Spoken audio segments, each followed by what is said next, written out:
Birthday to you. এই মেয়ে, তোমার সমস্যা কি? হ্যাঁ, সমস্যা কি তোমার? আমি তোমাকে কতদিন বলছি যে আমাকে এভাবে বিরক্ত করবা না। তোমার মাথায় ঢুকে না এগুলো? লজ্জা শরম নাই তোমার? না, লজ্জা নাই। আর ভালোবাসার মানুষের জন্য কিসের লজ্জা? আমি তো তোমাকে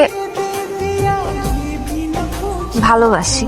তাই তুমি এই ভালোবাসি ভালোবাসি খেলাটা বন্ধ করবা? হ্যাঁ, এগুলো আমি আর নিতে পারতেছি না, বলে দিলাম। এগুলো একটা টাইমে অনেক সহ্য করতে, আমি আর পারবো না সহ্য করতে। তোমরা সবাই একই রকম।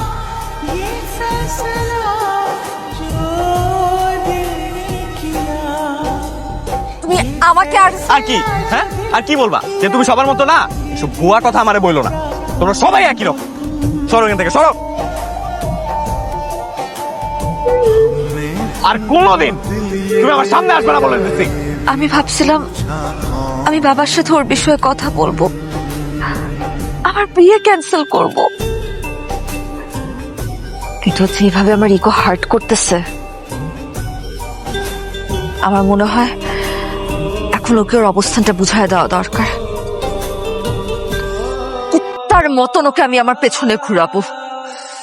আমাকে ও যত পরিমাণ কষ্ট দিছে, তার থেকে কয়েক গুণ কষ্ট আমি ওকে দিব।